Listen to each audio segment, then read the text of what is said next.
चैतन्य महाप्रभुं श्री राधा वल्लभं कृष्णं भागवतम् उपास्महे।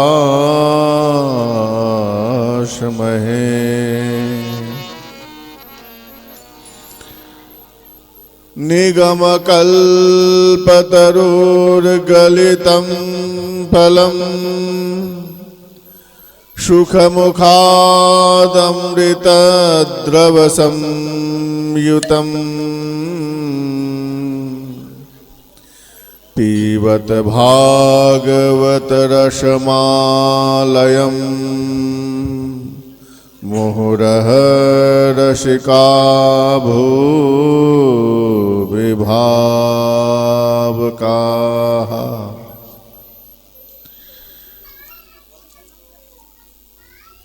जय रूप सनातन भट्ट रघुनाथ श्रीजीव गोपाल भट्ट दास रघुनाथ। এই ছয় গোসাইয়ের করি চরণ বন্দন, যাহা হইতে বিঘ্ন নাশ অভীষ্ট পুরাণ। বাঞ্ছা কল্পতরুর্ভ্যশ্চ কৃপা সিন্ধুর্বৈব চ পতিতানাং পাবনেভ্যঃ वैष्णवेभ्य नमो नमः। जय रूप सनातन भट्ट रघुनाथ श्रीजीव गोपाल भट्ट दास रघुनाथ।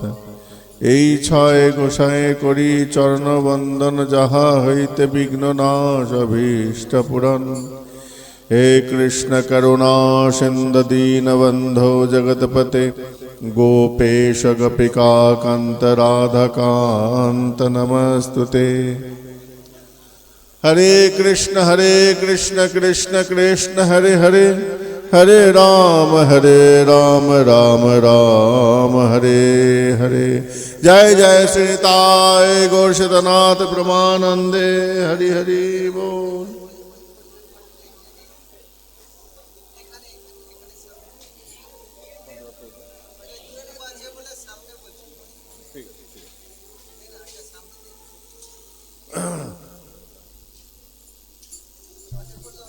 জয় গৌর জয় নিতাই।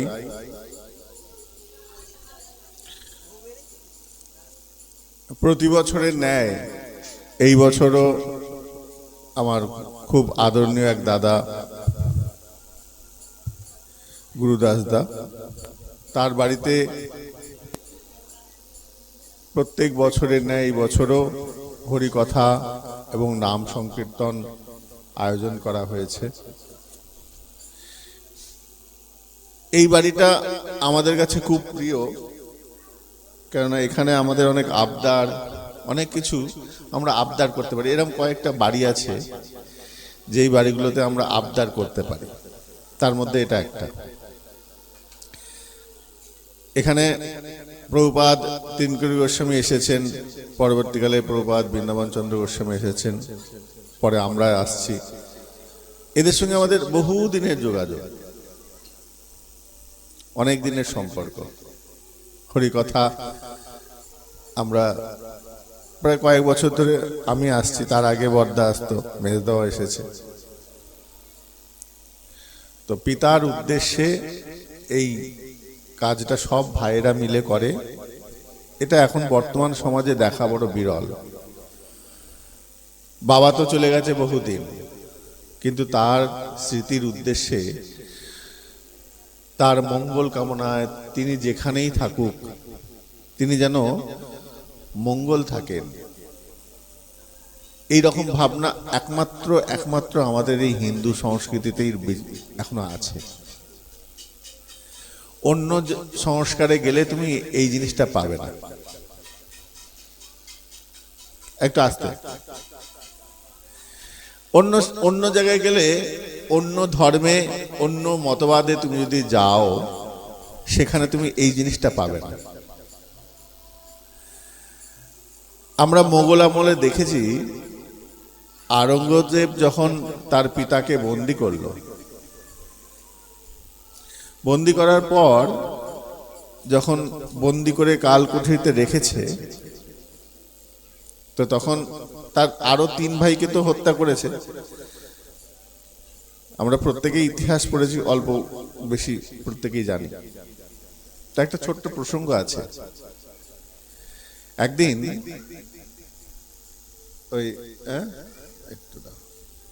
একদিন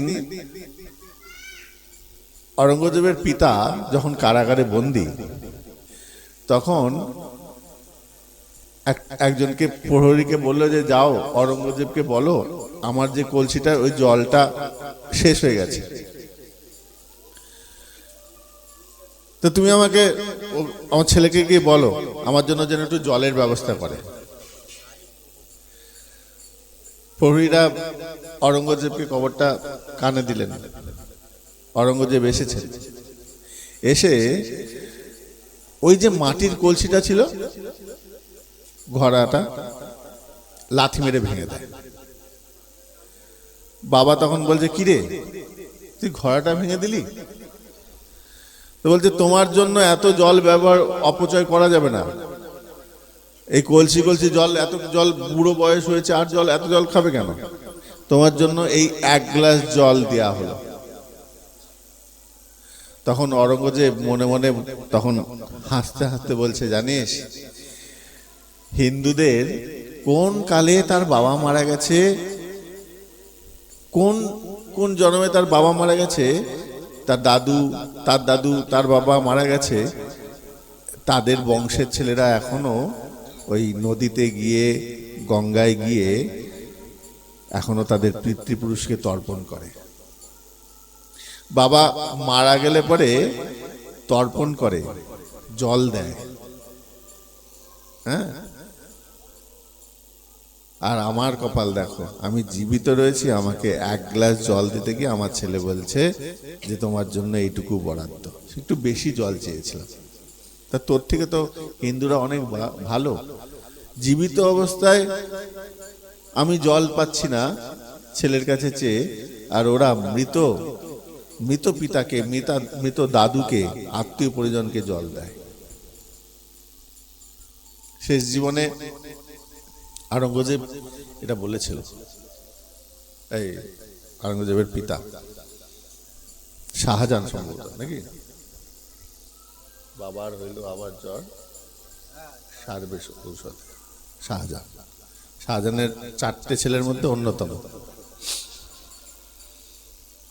তো আমাদের ভারতীয় সংস্কৃতিতে অনেক কিছু লুকানো হয়েছে, আমাদের ভারতীয় সংস্কৃতিতে অনেক কিছু জানানো হয় নাই।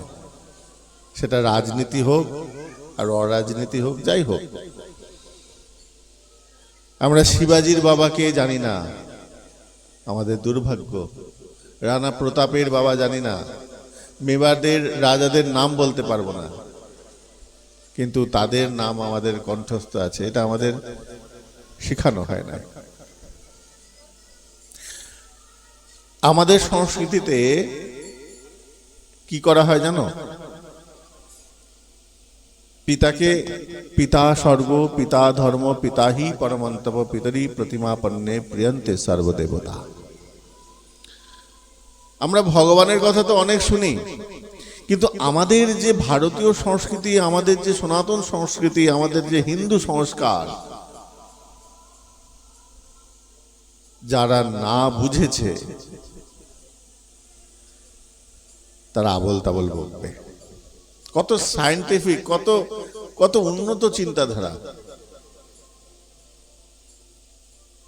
ওরা তো জানে না, ওরা বোঝেও না যে নিজের বাবাকে 1টা গ্লাস জল দিতে গিয়ে তার ধিক্কার দেয়, সে আমাদের ভারতীয় সংস্কৃতি, আমাদের সনাতন সংস্কৃতি কি বুঝবে? কিচ্ছু বুঝবে না। আমাদের ভারতীয় সংস্কৃতিতে পিতাকে স্বর্গ বলা হয়। পিতা স্বর্গ, পিতা ধর্ম, পিতাহি পরমন্তপ, পিতরি প্রতিমাপন্নে প্রিয়ন্তে সর্বদেবতা। আমরা এই শ্লোকগুলো পড়েছি, অনেক জায়গায় শুনেওছি, কিন্তু এর ভাব অর্থ জানি না। পিতা পিতা দেবতা তুল্য, দেবতা তুল্য। পিতা স্বর্গ, পিতা ধর্ম, পিতা হি পরমম তপ। সন্তানের কাছে পিতা একটা তপস্যার বিষয়। একটা ভালো পিতা হতে গেলে, এই ভালো সন্তান তার ভালো পিতা আশা করে, এটা তপস্যার ফল। সবাই ভালো পিতা পায় না। যেমন ভালো সন্তানের জন্য অনেকে চেষ্টা করে, তেমনি ভালো পিতা পাওয়ার জন্য সেই সন্তানেরা চেষ্টা করে যে আমি যেন ভালো বংশে, ভালো পরিবারে, ভালো পিতার অধীনে যেন আসি। পিতা স্বর্গ। পিতা স্বর্গ কেন না? আমরা আমাদের কাছে স্বর্গের যে একটা উদাহরণ বা স্বর্গ সম্বন্ধে আমাদের যতটুকু জ্ঞান আছে, স্বর্গ মানে যেখানে তুমি সব রকম সুযোগ সুবিধা পাবে,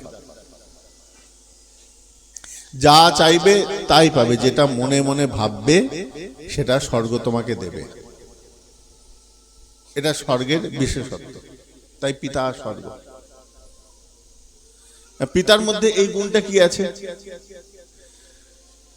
না? আমার যে মনের অভিলাষ, আমি যখন স্কুল জীবনে রয়েছি, ছাত্র জীবনে রয়েছি, বা তার আগে শৈশব জীবনে, বাবার কাছে গিয়ে চাইলে পরে বাবা সেই জিনিসটা এনে দেন। বাবা স্বর্গ। পিতা ধর্ম। ধর্ম কেন? বলে ধর্ম তোমাকে ধরে রাখে, পতিত হতে দেয় না। ধর্ম রক্ষিত রক্ষিতাহা। ধর্ম তোমাকে পড়তে দেয় না, প্রতি মুহূর্তে রক্ষা করছে বাবা। কিরকম? পারিপার্শ্বিক পরিবেশ থেকে, সমাজের থেকে, নোংরা সমাজের থেকে বাবা প্রতি মুহূর্তে চেষ্টা করছে। ভালো স্কুলে দেবার চিন্তা, পড়াশোনা যেন ভালো হয়, অধ্যয়ন যেন ভালো হয়, প্রতি মুহূর্তে প্রোটেক্ট করছে। বাবার দায়িত্ববোধ আছে। পিতা স্বর্গ, পিতা ধর্ম। ধর্ম পড়তে দেয় না, আর পিতাও সন্তানকে কখনো পতি হতে দেয় না। পড়ে যাচ্ছে, আবার বাবা ছেলে গিয়ে বাবা গিয়ে তুলে দিচ্ছে, পড়তে দেয় না বাবা। পিতা স্বর্গ, পিতা ধর্ম। পিতা হি পরমম তপ, পিতরি প্রতিমাপন্নে প্রিয়ন্তে সর্বদেবতা। তো যত যত দেবতার যে গুণগুলো রয়েছে, দেবতাদের যে গুণগুলো রয়েছে, আমার পিতার মধ্যে সেই গুণগুলো রয়েছে। নিজে হয়তো ভালো কোনো খাবার খায় না, কিন্তু কোথাও গেলে পরে সেই সুন্দর খাবারটা ছেলের জন্য, মেয়ের জন্য নিয়ে আসে। কোথাও ভালো জিনিস দেখলে পরে সবার আগে যার কথা মনে পড়ে, সন্তানের জন্য সে নিয়ে আসে। এটা হলো বাবা। নিজে হয়তো ওই ছেঁড়া জুতোটা কোনোদিন ঠিক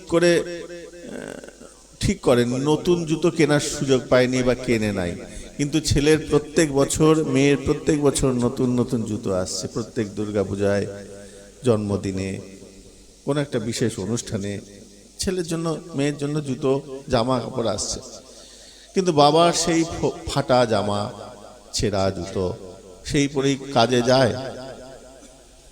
কখনো কখনো ওই হাওয়াই চপ্পলের নিচে সেফটি পিন দিয়ে আটকানো থাকে।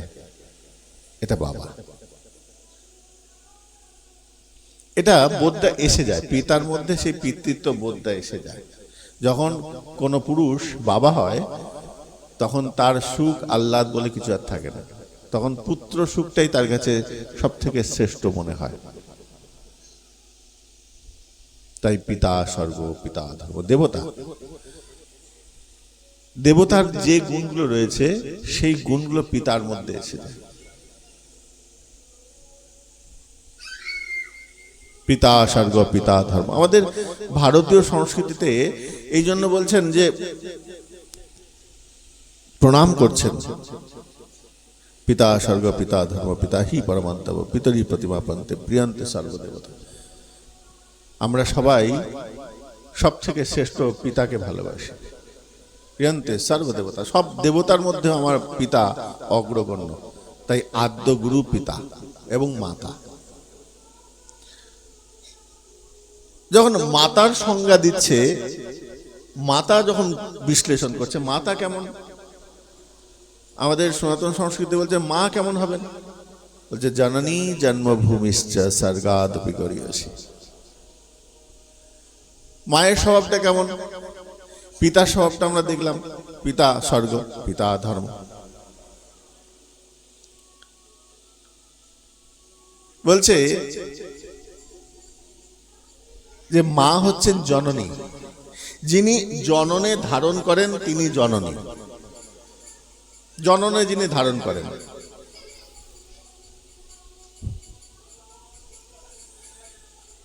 বহুদিন, এক একটা ঘন্টা, এক একটা দিন, এরকম দিনের পর দিন মাস, এরকম মাসের পর মাস সংযোজন হয়ে সন্তানকে ধীরে ধীরে যে গর্ভে পালন করে, লালন করে, তার সুখের জন্য এমন এমন জিনিস খায় যেগুলো পছন্দ হয় না, সেগুলো খেতে হয়। এত কষ্ট সহ্য করে মা জননী, জননে যিনি ধারণ করেন। বলে তার স্বভাবটা কেমন, ভূমিশ্চ, তার ব্যবহারটা সেই মাটির মতো।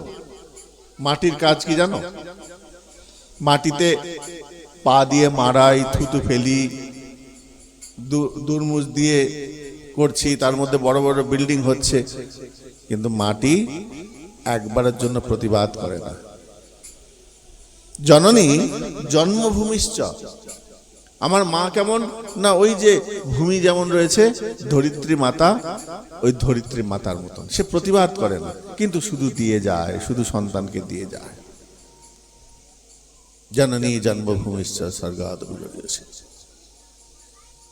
শেষে বললেন স্বর্গের থেকেও তার গরিমা অনেক সুন্দর, মহিমা মণ্ডিত।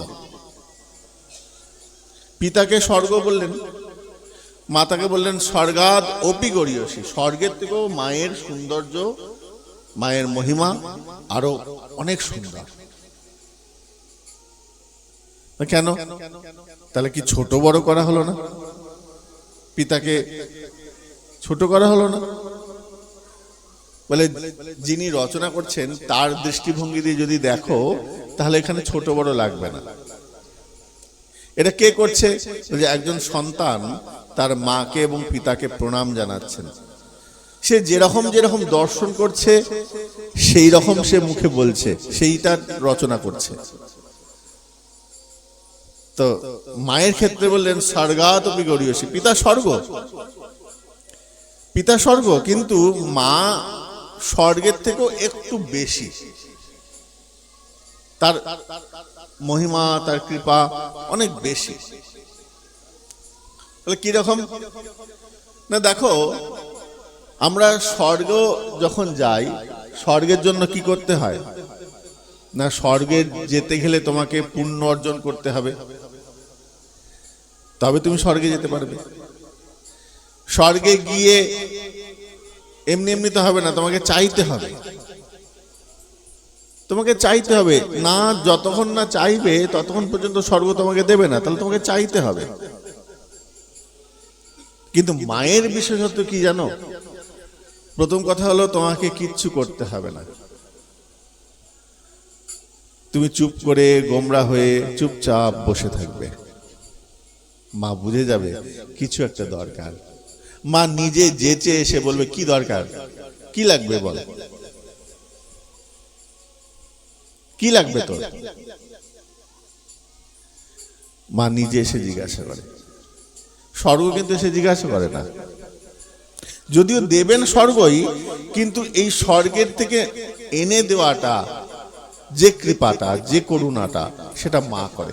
তাই স্বর্গাদপি গরীয়সী, এগুলো আমাদের সনাতন শিক্ষা আস্তে আস্তে হারিয়ে যাচ্ছে, কোথায় যেন অদৃশ্য হয়ে যাচ্ছে, আমরা সেই সংস্কার আর পাই না।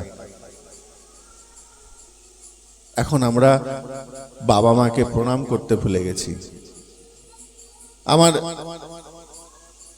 আত্মীয় পরিজন যারা আছে, জেঠু কাকু, এদের দেখলে প্রণাম করি না, সম্মান করি না। পাড়ার স্কুলের ওই প্রাইমারি স্কুলের টিচার, তাকে দেখলে অনায়াসে বিড়ি টানতে টানতে চলে যায়। এই সংস্কারগুলো আমাদের মধ্যে থেকে হারিয়ে যাচ্ছে। এগুলো আমাদের ভারতীয় সংস্কার। আমাদের সংস্কারে বলে অভিবাদনশীলস্য নিত্যম বৃদ্ধাপি সেবিনা চত্বারি তস্য বর্ধতি আয়ুর্বিদ্যা যশো বলম। অভিবাদনশীলস্য, তুমি তোমার মাথাটাকে নত করো, অভিবাদন করো। অভিবাদনশীলস্য নিত্যম বৃদ্ধাপি সেবিনা, সেই নিত্য বৃদ্ধ পিতা মাতা দাদু দিদা যারা আছে তাদের কাছে, তাদের চরণে তোমার মাথাটা নত করো। কি হবে? কি হবে নত করলে? না চত্বারি তস্য বর্ধতি, তোমার 4টে জিনিস বৃদ্ধি হবে। চত্বারি তস্য বর্ধতি আয়ুর্বিদ্যা যশো বলম, তোমার 4টে জিনিস বৃদ্ধি হবে। কি? আয়ু, যশ, চত্বারি তস্য বর্ধতি আয়ু বিদ্যা, আয়ু আসবে, বিদ্যা হবে, যশ হবে এবং বল হবে। এই 4টে জিনিস বৃদ্ধি হবে। এখন এইগুলো আমরা যেগুলো দেখছি, এগুলো জাদু মন্ত্রের মতন ক্রিয়া করে, কিন্তু উপলব্ধি আমাদের নাই। আমাদের এখন ধৈর্য হারিয়ে গেছে, আমরা ধৈর্য করতে ভুলে গেছি। ধৈর্য জিনিসটা আমাদের নাই, যেটা একটা ধর্মের একটা লক্ষণ। ধর্মের 13টা লক্ষণের মধ্যে ধৈর্য আছে, তিতিক্ষা আছে, অহিংসা আছে, এগুলো ধর্মের লক্ষণ। আমরা ধৈর্য করতে পারি না, রাখতে পারি না ধৈর্য। বলছে কিভাবে এই 4টে জিনিস বৃদ্ধি হয়? বলছে যখন তুমি নিত্য তোমার ওই বৃদ্ধ পিতা মাতা আত্মীয় পরিজনদের প্রণাম করবে, কি হবে জানো? তাদের অঙ্গ থেকে একটা শক্তি নিঃসৃত হবে। যেমন গা থেকে ঘাম নিঃসৃত হয়, সেটা দেখা যায়, কিন্তু ওই কৃপাটাও নিঃসৃত হয়। ওই আয়ু বিদ্যা যশ বলম, এই 4টে রূপ শক্তি তার অঙ্গ থেকে নিঃসৃত হয় এবং তার অজান্তেই সেটা বেরিয়ে আসে। এখন তুমি কিভাবে নেবে? না, বলছে ওই চরণের কাছে গিয়ে হাতটা পাততে হবে, ওখান থেকে তোমার শরীরে ট্রান্সফার হয়ে যাবে, ওখান থেকে তোমার শরীরে প্রবেশ করবে। এগুলো হচ্ছে ঐশ্বরিক শক্তি, দৈব শক্তি, একজন আরেকজনকে দিয়ে যান। এর নাম পরম্পরা। আমাদের আদি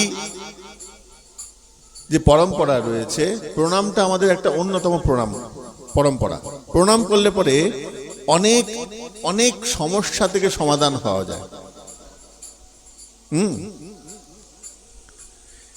একদিন একটা ছোট্ট প্রসঙ্গ বলি, মনে পড়লো।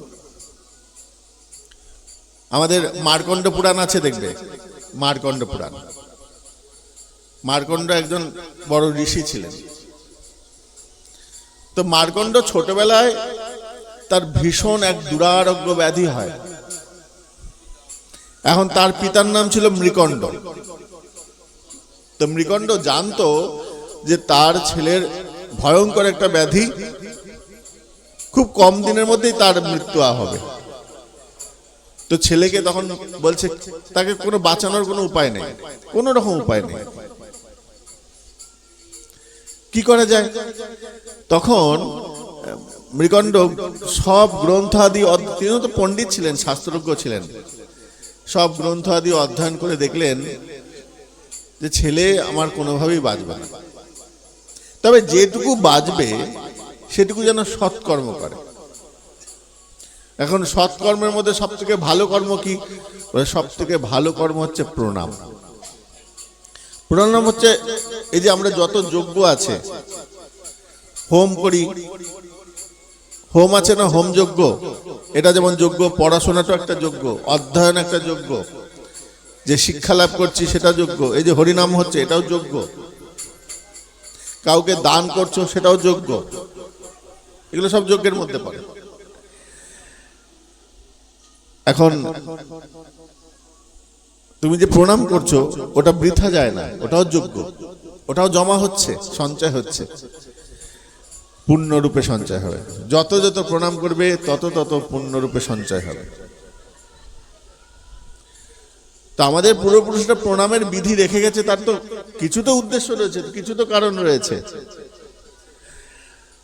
মার্কণ্ডেয় মৃকণ্ড বলছে, শোন বাবা শোন, রাস্তায় যাকে দেখবি তাকেই প্রণাম করবি,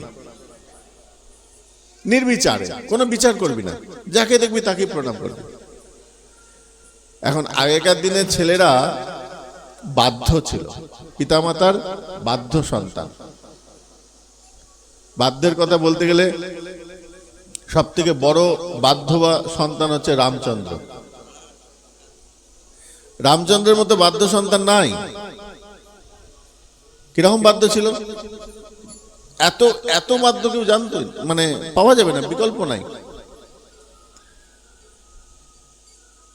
তাকে পিতা আদেশ করলেন, যাও 14 বছরের মধ্যে তুমি বনে চলে যাও।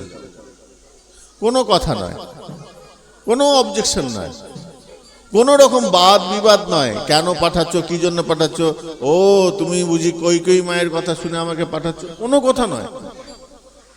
পিতা বলেছেন, ব্যাস, আর কোনো কথা না। নিজের সমস্ত বস্ত্র পরিত্যাগ করে, রাজ বস্ত্র পরিত্যাগ করে সাধারণ বস্ত্র পরে বনে চলে গেল। আমরা প্রত্যেকেই জানি বাধ্য পুত্র। সমাজে আমরা পুত্র পাই, পুত্রের জন্য এত কামনা করি। পুত্র আসার জন্য তুমি কি তৈরি হয়েছো আগে জানতে হবে। যদি তোমার কর্ম ভালো না হয়, তোমার পুত্র কিন্তু ভালো সন্তান আসবে না। তাই বর্তমানে এখন লম্পট, চরিত্রহীন, দুশ্চরিত্র, মাতাল, এই রকম সন্তান মায়ের গর্ভে বেশি আসছে।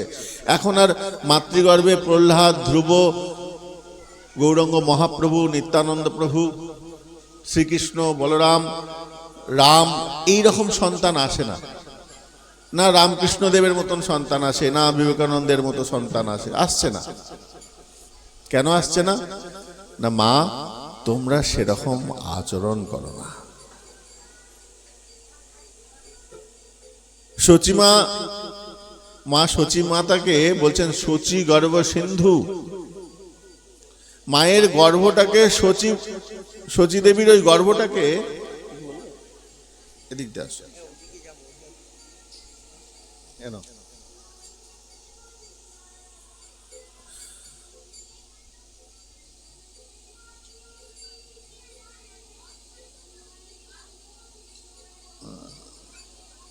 আর দিতে পারো, তুমি দিয়ে দাও।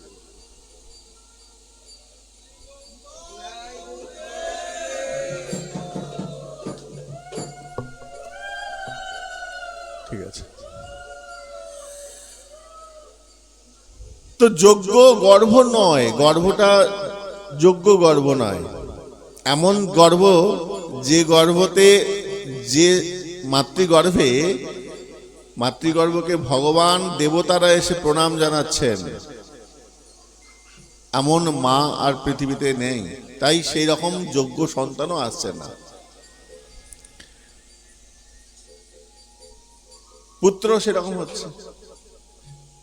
আবার পুত্রের অনেক রকম লক্ষণ আছে, ঋণী পুত্র, অনেক ভাগবতের অনেক রকম বর্ণনা আছে। কিছু পুত্র আসবে, পৃথিবীতে আসবে, সে তোমাকে শুধু দুঃখ, যন্ত্রণা, কষ্ট দেবে। কিছু পুত্র আসবে তোমাকে খুব আনন্দ দেবে, এত আনন্দ দেবে হঠাৎ করে দেবে চলে গেছে। আসবে, এরকম আছে। তোমাকে এমন সুখে, এমন আনন্দ দেবে, এরকম সন্তান পেয়ে তুমি আবেগপ্রবণ হয়ে যাবে। যেই মুহূর্তে তুমি আনন্দে আপ্লুত হবে, পর মুহূর্তে তোমার সন্তান চলে যাবে। কিছু সন্তান জন্মেই চলে যাবে, এরকম বহু রকমের সন্তানের বিধান শাস্ত্রে বলা আছে। শত্রুপুত্র, ঋণী পুত্র, ঋণ শোধ করার জন্য আসে। এটা ছোট্ট গল্প বলি। এক ব্যক্তি সে করেছে কি, তার এক বন্ধুর থেকে অনেক লাখ টাকা টাকা নিয়েছে। সন্তানটা, ওই লোকটা তখন টাকা নিয়েছে, নেবা ওকে দেয় না, এরকম করতে করতে লোকটা ওই টাকা চিন্তা করতে করতে একদিন মরে যায়। পরবর্তীকালে এই লোকটার ঘরে একটা সন্তান হয়। সেই সন্তান জন্মেই পুরো ব্যাধি, রোগ, এই হসপিটাল, এই নার্সিংহোম, এই হসপিটাল, ছেলে জন্মানোর পর থেকেই শুধু এরকম হচ্ছে, এখানে যাচ্ছে ওখানে যাচ্ছে, টাকার পর টাকা চলে যাচ্ছে। সেটা একটু বড় হলো, মানে ওর পেছনে প্রচুর টাকা চলেই যাচ্ছে, জলের মতন টাকা চলে যাচ্ছে। এরকম করতে করতে একদিন মানে প্রায় ভিখারির মতন হয়ে গেছে। একদিন ছেলেটা হঠাৎ করে মরে গেল। তা মরে যাওয়ার পর ওই শরীর থেকে একটা ধূসর শরীর বেরিয়ে এলো, দিয়ে বেরিয়ে বলছে, লোকটা কাঁদছে ছেলের জন্য, ওরে পুত্র পুত্র কোথায় গেলি। তখন ও বলছে, কিরে চিনতে পারছিস? কে? বলে, আমি তোর বন্ধু, তুই আমার থেকে টাকা ধার নিয়েছিলি, মনে আছে? বলে, হ্যাঁ। বলে, আমি তোর ওই টাকা দিসনি বলে আমি দুঃখে মারা গেছি, মরে গিয়ে আমি তোর পুত্র হয়ে এসেছি। এই যত টাকা তুই আমার থেকে ধার নিয়েছিলি তার থেকে সুদে আসলে তোর টাকা সব আমি উসুল করে আমার কাজ শেষ, আমি চললাম। এরকম আছে অনেক ধরনের শাস্ত্রের বিধান আছে, প্রচুর পুত্রের বর্ণনা আছে। শত্রুর মতন আসবে, সহ্য করতে পারবে না, তোমাকে অত্যাচার করবে। তোমার জন্য, ওই সন্তানের জন্য তোমাকে আশেপাশের পাড়ার লোকের কথা শুনতে হবে, বাড়িতে পুলিশ পর্যন্ত আসবে। এরকম সন্তান আছে। আবার সন্তানের জন্য নাম ডাক হবে তোমার, বলবে, ওরে অমুকের ছেলে যাচ্ছে, অমুকের ছেলে এটা, হ্যাঁ, বা অমুকের বাবা এটা। তো এরকম আছে। মার্কণ্ড বাবার বাক্যকে একবারে অক্ষর অক্ষর পালন করছে, যাকে দেখছে তাকেই প্রণাম করছে, সবাইকে প্রণাম করছে। প্রণাম করতে করতে একদিন আকাশ মার্গ দিয়ে 7 জন সপ্ত ঋষি যাচ্ছিল। তো তারা হঠাৎ করে পৃথিবীর অপূর্ব সৌন্দর্য দেখে, পৃথিবীতে ওই রাত্রেবেলা পূর্ণিমার চাঁদ, হ্যাঁ, তো ওই চাঁদের আলোয় সুন্দর সুন্দর বাগানে ফুল ফুটেছে, এত সুন্দর মহিমা দেখে ওই ঋষিরা থাকতে পারলেন না, তারা পৃথিবীতে নেমে এসেছে। এখন যেই নেমে এসেছেন, ওই গাছের তলায় বসেছিল মার্কণ্ড দেখা মাত্রই তাদেরকে সাষ্টাঙ্গে প্রণাম করেছে। এখন যেই সাষ্টাঙ্গে প্রণাম, সাধুর লক্ষণ কেমন, সাধুর মনটা কেমন? সাধুর মন নবনীর মতো, মাখনের মতো। সাধু কখনো কাউকে দুঃখ দিতে পারে না। না সন্ত হৃদয় কেমন? সন্ত হৃদয় নবনীত সমান। সন্তের মন, সাধুদের মন সবসময় খুব কোমল, নরম। এখন যেই মুহূর্তে প্রণাম করেছে, সেই মুহূর্তে বলছেন, আয়ুষ্মান ভব, তোমার আয়ু বৃদ্ধি হোক। সপ্তঋষি সপ্তঋষিকে যেই প্রণাম করেছে, আশীর্বাদ দিয়ে দিয়েছে, দীর্ঘায়ু ভব। পরক্ষণেই সাধুরা দেখছেন, কপালের দিকে তাকিয়ে দেখছেন, আরে এই ছেলেটা তো বেশি দিন বাঁচবে না, কয়েকদিনের মধ্যেই মারা যাবে, কি করা যায়? সবাই আলোচনা করছে কি করা যায়। তো তখন বলে, চলো ব্রহ্মদেবের কাছে নিয়ে যাই, ব্রহ্মদেব এর একটা বিচার করে। ছেলেটাকে নিয়ে গেছে। ছেলেটার স্বভাবটা এমন হয়ে গেছে, ও যাকে দেখবে চোখ কান নখ বুঝে একবার তাকে প্রণাম করে। ব্রহ্মদেবকে দেখেই দূর থেকে দেখে প্রণাম করেছে। ব্রহ্মদেব তখন ধ্যানে বসেছিলেন, যেই প্রণাম করেছে সঙ্গে সঙ্গে ধ্যান ভেঙে গেছে। কে? আয়ুষ্মান ভব, দীর্ঘায়ু ভব। তখন প্রণামের নিয়ম হচ্ছে, প্রণাম কিন্তু যখন তখন প্রণাম করা যায় না। প্রণামের থেকেও আবার কি হয়, পাপ প্রবেশ করতে পারে, যখন তখন প্রণাম করা যাবে না। প্রণাম করলে পরে আবার তুমি যদি টাইমের অন্য সময় প্রণাম করো, সেই প্রণামটা তোমার হিতে বিপরীত হয়ে যাবে। তোমার যে পুণ্য এতদিন ধরে অর্জন করেছো, সব পুণ্য তোমার ক্ষয় হয়ে যাবে যদি প্রণাম ঠিক টাইমে না করতে পারে। ওগুলো অপরাধের মধ্যে পড়ে। হ্যাঁ, একহস্ত প্রণামশ্চ একচৈব প্রদক্ষিণা। এক হাতে প্রণাম করা নিষিদ্ধ, এক হাতে প্রণাম আমাদের শাস্ত্রে নিষিদ্ধ। একহস্ত প্রণামশ্চ একচৈব প্রদক্ষিণা। তুমি যদি ভগবান শ্রীকৃষ্ণকে, গোবিন্দকে, গৌরকে যদি একবার প্রদক্ষিণ করো আর এক হাতে যদি প্রণাম করো, আর অকালীর বিষ্ণুহন্তি। অকালে মানে ধরো ভগবানের এখন আহার সময় চলছে, ওই সময় গিয়ে প্রণাম করে দিলে। ভগবান এখন নিদ্রায় গেছে, তুমি ওই সময় প্রণাম করলে। সে এখন বিশ্রামে গেছে, বিশ্রামের অবস্থায় তুমি ডাকলে। এমনি যখন সর্বত্র ব্রহ্ম জ্ঞান করবে তখন দোষ নাই, কিন্তু যখন স্বরূপ দেখবে, যখন মূর্তি বিগ্রহ হতে প্রণাম করবে, তখন কিন্তু বিচার আসবে। তুমি মহানাম করছো, সেটাও ভগবানকে ডাকা হচ্ছে। হরে নাম কৃষ্ণ ভগবানকে ডাকা হচ্ছে। হা গৌর হা নিতাই বলে তুমি ঘরে ডাকো না, কোনো দোষ নাই। কেন? এটা শব্দরূপী ব্রহ্মরূপী ভগবানকে চিন্তন করছো। কিন্তু যখন ভগবানকে মূর্তি রূপে দর্শন করছো, তখন তার কিছু নিয়ম আছে, যখন তখন যা ইচ্ছা তাই করতে পারে না। তাই প্রণাম করার সময় অবশ্যই বিচার করবে। অকালে বিষ্ণুর হন্তি সর্বপূর্ণ পুরাকৃতম। যদি অসময়ে প্রণাম করো, বিশেষ করে এখন যেটা কালচার বেরিয়েছে, এই যে এক হাতে প্রণাম, একদম নয়, একদম নিষিদ্ধ। এটা খ্রিস্টানদের এই রকম করে, আমাদের এরকম নয়। আমাদের হচ্ছে করজোড়ো, দুটো হাত এইভাবে জড়ো করে কপালে সংযোগ করে তবে প্রণামটা সার্থক। প্রথমে তো হাঁটু মুড়ে পঞ্চাঙ্গ প্রণাম, সাষ্টাঙ্গ প্রণাম, অষ্টাঙ্গ প্রণাম, অনেক রকম প্রণাম আছে। তুমি অত কিছু পারছো না, কি করবে? বলে দুটো হাঁটু, দুটো হাত কপাল ঠেকিয়ে পঞ্চাঙ্গ প্রণাম, ওটাও করতে পারো। বলে ওটা সময় নেই, রাস্তা দিয়ে হেঁটে হেঁটে যাচ্ছ, দুটো হাত জড়ো করলে, কপালে ঠেকালে, প্রণাম করলে। বলে ওটারও সমান নেই, সাইকেল চালাচ্ছি। বলে ওটাও যদি না পারো, এক কাজ করো, মাথাটাকে নিচু করো। বলে সেটাও করতে পারবো না, এখানে ফোঁড়া আছে, মাথা নিচু করতে পারবো না, ফোঁড়া আছে এখানে। আচ্ছা, পারবে না, ঠিক আছে, চোখটা বন্ধ করে মনে মনে একবার চিন্তা করো। বলে চোখটাও বন্ধ করতে পারবো না, আরে বাবা মোটরসাইকেল চালাচ্ছি, স্পিডে চালাচ্ছি। বলে তাহলে তাও যদি না পারো, মনে মনে বলো যে প্রভু আমার প্রণামটা গ্রহণ করো। বলে ওটাও যদি না পারো, বলে তুমি মরে যাও, তোমার বাপু করতে হবে, তোমার মরণটাই হয়ে যাও। এর থেকে আর বড় ছাড় কিছু দেওয়া যায় না। তো প্রণাম, নিজেকে নত করা, নিজেকে, নিজের মাথাটাকে নিচু করা।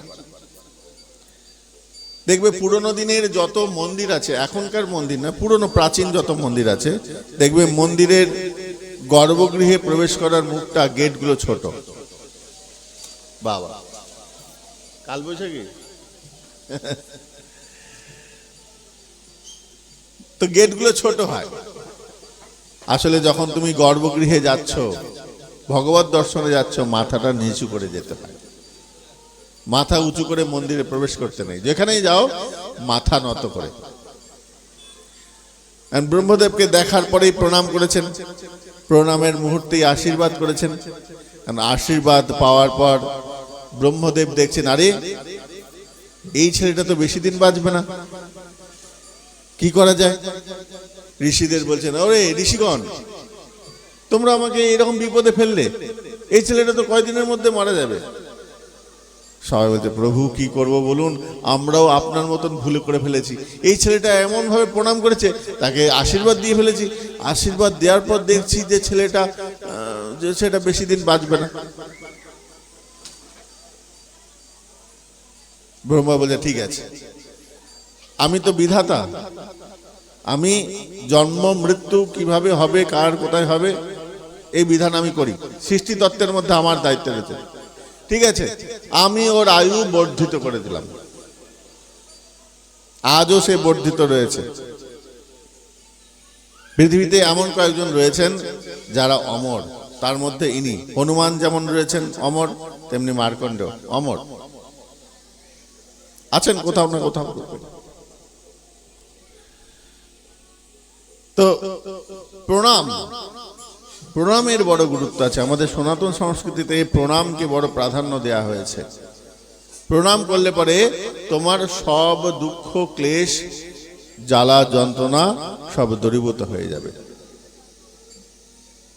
অনেক সময় কি হয়, আদি দৈবিক, আদি ভৌতিক, আধ্যাত্মিক যে ত্রিতাপ জ্বালা, এই ত্রিতাপ জ্বালাও মুক্তি এনে দিতে পারে যদি প্রণামটা ঠিক মতো হয়। একটা প্রণাম যদি ঠিক মতো হয়। প্রণাম মানে শুধু হাত জোর করে প্রণাম করলাম তা নয়, প্রণামের সঙ্গে সঙ্গে মন, চিত্ত, হৃদয়, বিবেক, বুদ্ধি সব সংযোগ করতে হবে, একসঙ্গে এক জায়গায় আনতে হবে। তবেই তো শ্রদ্ধাটা আসবে। শ্রদ্ধাবান লভতে জ্ঞানম। তুমি কাউকে প্রণাম করছো মানে তাকে শ্রদ্ধা করে প্রণাম করছো, জোর করে প্রণাম হয় না।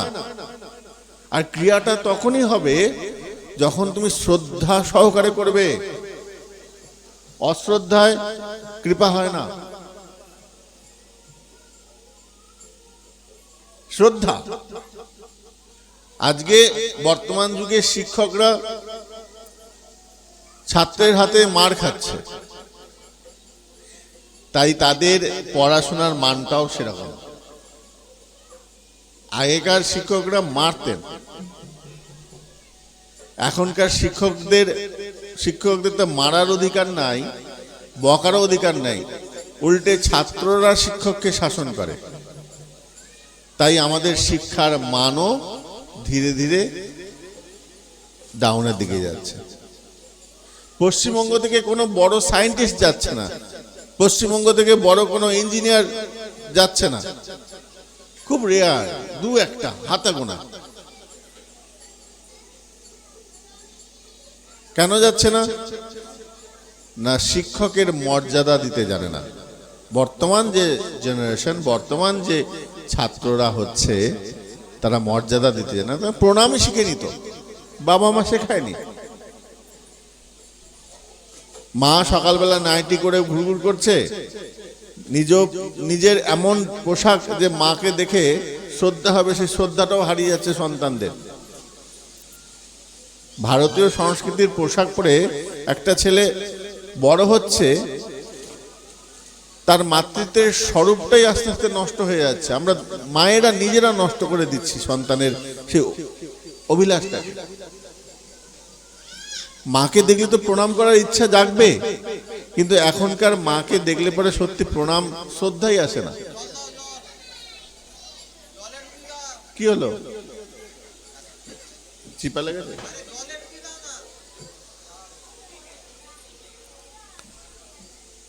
তো মায়েদের সেরকম আচরণ নেই। মায়েরা এমন এমন অশ্লীল পোশাক পরছে যে সন্তানের মধ্যে সেই শ্রদ্ধার অভাব। আগেকার দিনে মায়েদের আমরা দেখেছি এরকম কপালের টিপ, কপালের সিঁদুর, সিঁথিতে সিঁদুর, লাল পেরে শাড়ি পরে যখন মা বেরোন, সত্যি মাই মনে হয়, কোনো নায়িকা মনে হয় না। কোনো মডেলিং মনে হয় না, মা মনে হয়। সেই মাটা এখন আর, যার জন্য মায়ের শব্দটাও এখন হারিয়ে গেছে, এখন মা থেকে মম হয়ে গেছে, তাই না? মা শব্দটা উড়ে গিয়ে মম হয়ে গেছে, মাম্মি হয়ে গেছে, মামার বউ, মামি। হ্যাঁ, মা শব্দের স্বাদ এখন অনেক ছেলে পায় না, মাম হয়ে গেছে, মাম। মামে কি স্বাদ পাবে? স্বাদ পাবে না। মায়ের, মা শব্দের মধ্যে ওই একটা অক্ষর, কিন্তু ওই মা শব্দের মধ্যে যে স্বাদ আছে সেটা না মমে আছে, না মামে আছে, না মামিতে আছে।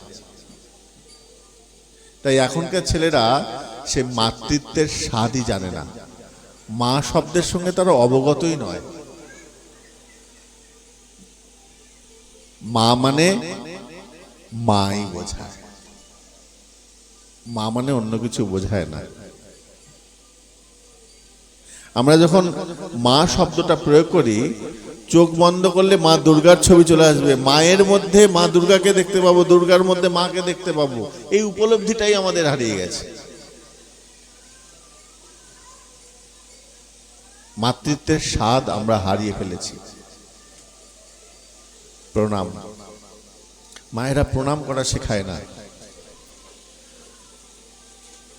তুলসী গাছে প্রণাম শেখায় না। আগেকার দিনে মায়েরা সকালবেলা উঠে বলতো, যা দাদুকে প্রণাম করে আয়, দিদিমাকে প্রণাম করে দিয়ে আয়, বাবাকে, কাকাকে, জেঠুকে প্রণাম কর। এখনকার ছেলে মেয়েরা জানেই না প্রণাম করতে। ঠেলে ঠেলে হয়তো গুরুদেব বাড়িতে এসেছেন, এই যা প্রণাম কর, যা যা প্রণাম কর। ও করে, ও করে। আরে যে নৃত্য করে তাকে শিখাতে হয় না, অভ্যাস নাই। ও করে, ও করে, মা বলছে করে, এই কর, এই কর, এই কর। কেন বকতে হবে? বকতে হয় না, এমনি করবে। তার যদি অভ্যেস তাকে প্রণাম করার, শুধু গলার স্বরটা, বাবা প্রণাম করো, তো সে সঙ্গে সঙ্গে গিয়ে লুটিয়ে পড়বে, প্রণাম করবে। প্রণামের অভ্যেসটাই বাড়ির মধ্যে নাই, তাই ধমক দিতে হচ্ছে, চোখ রাঙাতে চায়, প্রণাম করতে হয়। যিনি এসছেন তাকে বলছে, করে, রোজ করে, প্রণাম করে। হ্যাঁ, আমি করাই। তার নমুনা, সে কাঁদছে, দূরে পালাচ্ছে, ভয়ে পালাচ্ছে। কেন পালাবে? প্রণামটা যখন তার অভ্যাস হয়ে যাবে, সে তো ভয় পাবে না।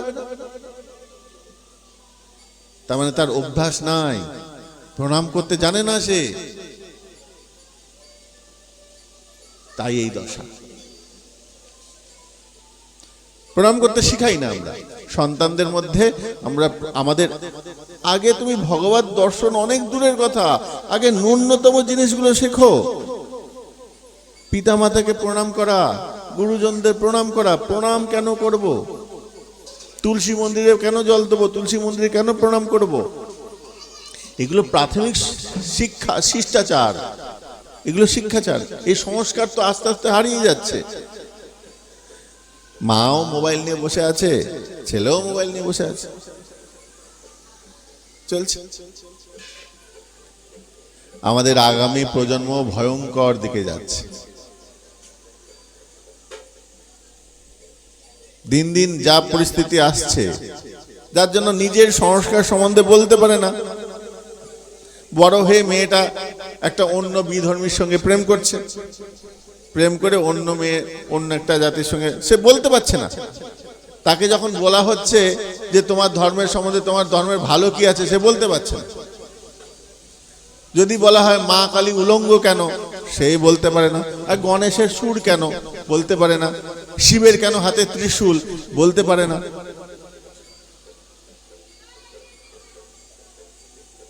বলতে পারে না। তখন গিয়ে বিধর্মীরা তাকে চেপে ধরে আর বলে, না এতদিন তাহলে ভুল শিখেছি। আসলে আমাদের সংস্কার হচ্ছেন সব থেকে প্রাচীন সংস্কার। গুগলে সার্চ করে দেখো, সব থেকে প্রাচীন যে সনাতন সংস্কৃতি, সেটা হচ্ছে ভারতীয় সংস্কৃতি। 5000 বছর আগেও যার অস্তিত্ব ছিল, 5000 আগেও তার ছিল। নতুন করে গজিয়ে ওঠা কোনো সংস্কার নয়, আগাগোড়া ছিল। প্রণামটা আমাদের আদিকাল থেকে চলে আসছে, কিন্তু এইসব কথা শোনার আগ্রহ নাই, জানার ইচ্ছা নাই। আর এই জাতি আস্তে আস্তে শেষও হয়ে যাবে। অদূর ভবিষ্যতে এই হিন্দু বলে বা সনাতনী বলে যে কিছু ছিল থাকবে না, এটা লিখে নিও। এর জন্য দায়ী কারা? আমরাই দায়ী। এর জন্য অন্য কেউ দায়ী নয়। আমরা আমাদের ছেলে মেয়েদের সেই সংস্কার দিতে পারছি না,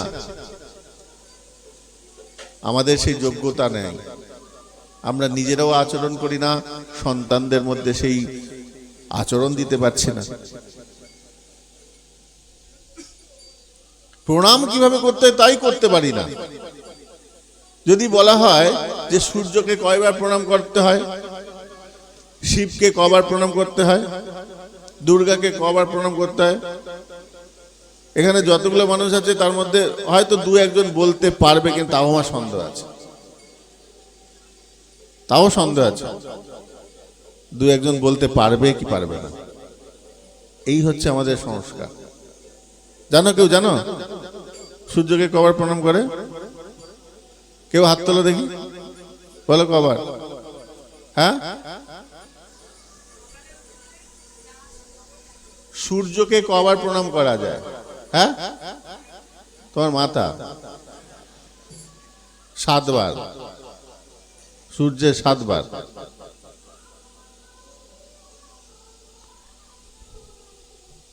চণ্ডীকে 1 বার, ভগবান শ্রীকৃষ্ণ, গোবিন্দ, গৌর, নিতাই 4 বার, দুর্গা, কালী যারা রয়েছেন শক্তি তত্ত্ব 1 বার, সূর্যকে 7 বার, শিবকে, শিবেরটা তো জানা উচিত, শিবের মাথায় জল দাও। হ্যাঁ, বাবা ভোলে বাবার মাথায় তো জল দাও, পরিক্রমা করো তো, কবার পরিক্রমা করো? শিবের মতন স্বামী পাওয়ার জন্য তো শিবের মাথায় জল দাও। হ্যাঁ, কবার পরিক্রমা করো? কে বলতে পারবে? হ্যাঁ, কেউ জানে না, দুর্ভাগ্য। অর্ধ পরিক্রমা। শিবলিঙ্গের যে জনিমুখ আছে ওটাকে ওভারটেক করতে নেই, কোনোদিন ডিঙাতে নেই। এইভাবে পরিক্রমা করবে, আবার এইভাবে পরিক্রমা করে আসবে, অর্ধ পরিক্রমা। তাহলে দেখো, এদিকে আমরা শিব পূজা করছি কত ঘটা পড়ে। যদি বলি শিবের মাথায় জল কেন দিই, অনেকেই বলতে পারবে না। বেল পাতায় কেন, তুলসী পাতা নয় কেন?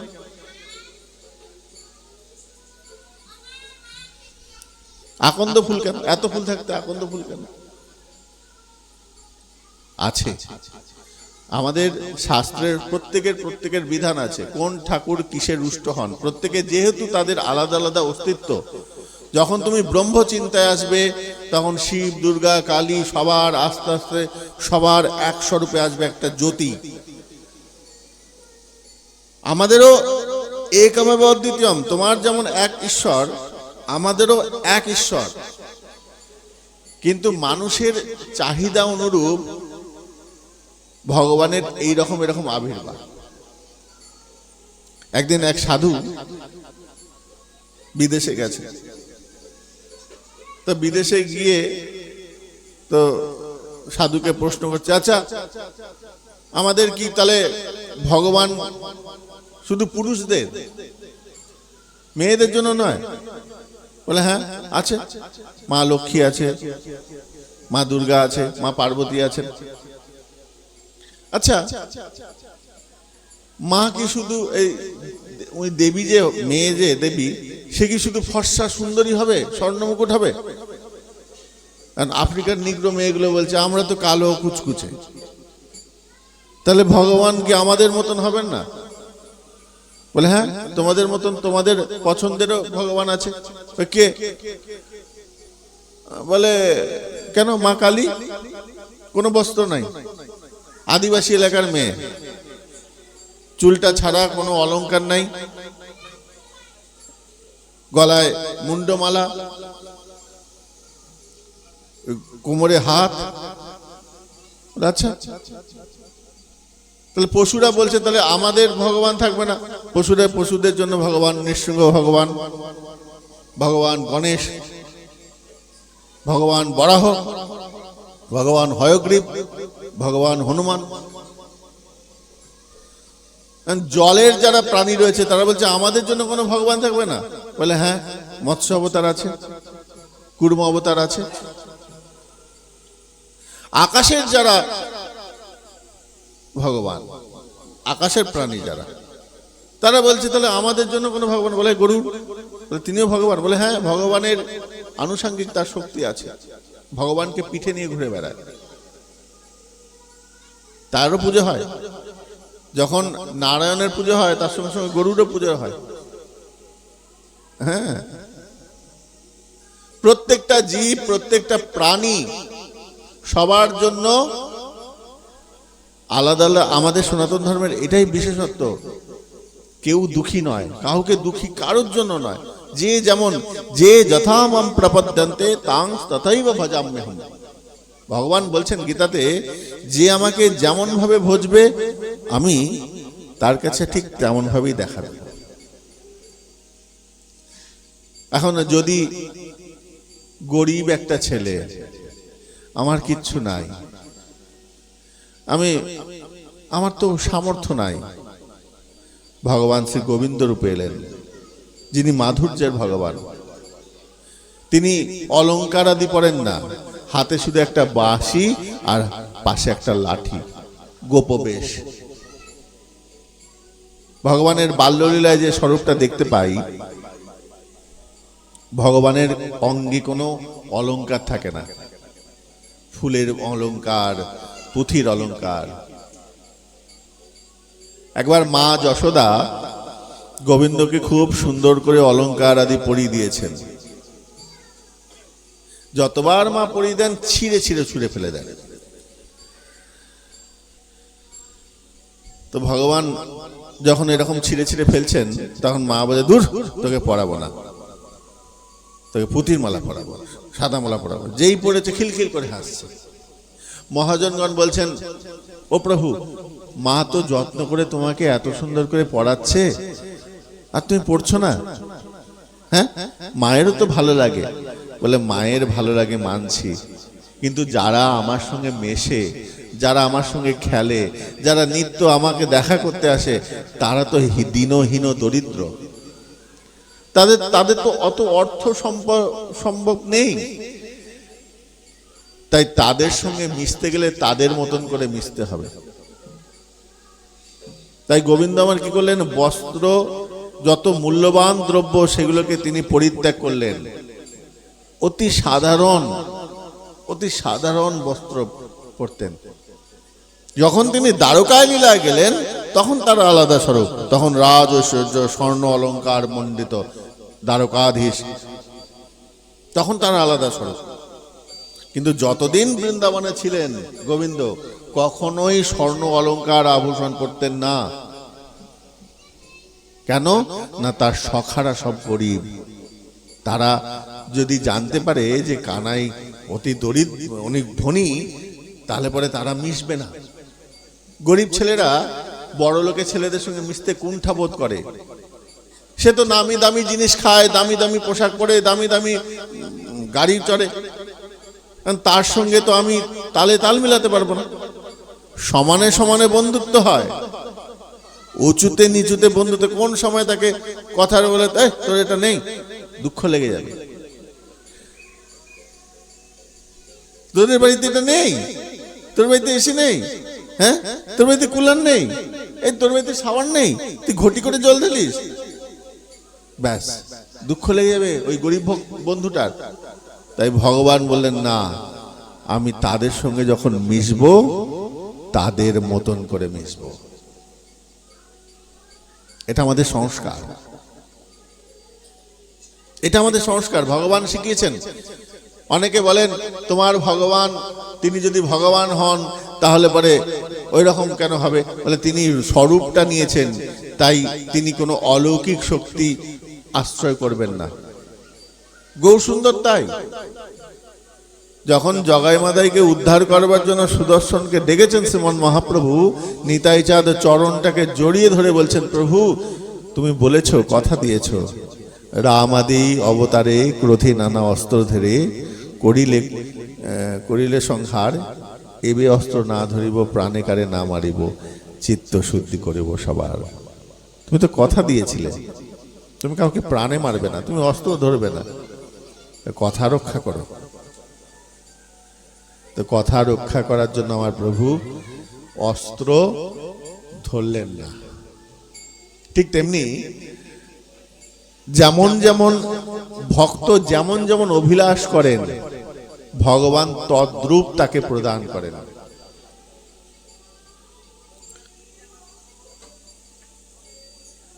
14 বছর ধরে এক বুড়ি কুল খেয়ে খেয়ে, মিষ্টি কি টক সেটা খেয়ে খেয়ে রোজ বেছে বেছে রাখে, আবার পরের দিন ফেলে দেয়, আবার পরের দিন নতুন করে কুল খায়, খেয়ে খেয়ে রাখে। এটো কুল। যখন রামচন্দ্র গেলেন, ওই বুড়িকে বলছে আমায় কিছু খেতে দাও। বুড়ি তখন ওই ঘরের থেকে ওই ঝুড়ির মধ্যে এটো কুলগুলো নিয়ে এসে বলছে, প্রভু খাও। ও প্রভু, তোমার জন্য এই কুলগুলো আমি বেছে বেছে নিয়ে এসেছি। লক্ষণ থেকে বলে, দাদা এই কুল খেও না, এই বুড়িটা কুলটাকে এঁটো করেছে, মুখে খেয়ে তারপর দিয়েছে। রামচন্দ্র কিন্তু তা করলেন না। রামচন্দ্র তখন ওই বুড়িটা ঝুড়িটা সরিয়ে নিচ্ছিল। রামচন্দ্র হাত দুটো বাড়িয়ে ওই বুড়ির থেকে ওই কুলের ঝুড়িটা নিয়ে ওই হাত ঢুকিয়ে কুল একটা একটা করে, ওই খাওয়া এঁঠো কুলগুলো, অর্ধেক খাওয়া ওই কুলগুলো খেয়েছেন। ওখানে এঁঠো দেখছেন না, ওখানে কি দেখছেন না, ওখানে ভালোবাসা। কুলটা টক না মিষ্টি? মিষ্টি হলে আমার প্রভুকে দেয়া যায়। সেবাটা হবে কেমন? সেবাটা হবে তার সুখে আমার সুখ, আমার সুখে তার সুখ নয়। আমার ভালো খেতে ইচ্ছা করছে, আমার আজকে এটা খেতে ইচ্ছা করছে, আজকে ওটা বানিয়ে ভগবানকে বলে, এটা সেবা নয়। সেবা কেমন হবে না, তার যেটা ভালো লাগে। আমার বিরিয়ানি খেতে ভালো লাগে, তাহলে ভগবানকে বিরিয়ানি দিয়ে তারপর খাবো, বলে এটা মেনে নেওয়া যায় না। কেন মেনে নেওয়া যায় না? না, বিরিয়ানি শব্দটাই আমাদের ভারতীয় সংস্কৃতির নয়, হিন্দুত্বের বাদের মধ্যে পড়ে না। যে জিনিসটা তৈরি হচ্ছে তার অনুকরণ, এমন জিনিস গ্রহণ করব না, যে এমন জিনিস ভগবানকে নিবেদন করব না, যে জিনিসটা অন্য কিছুকে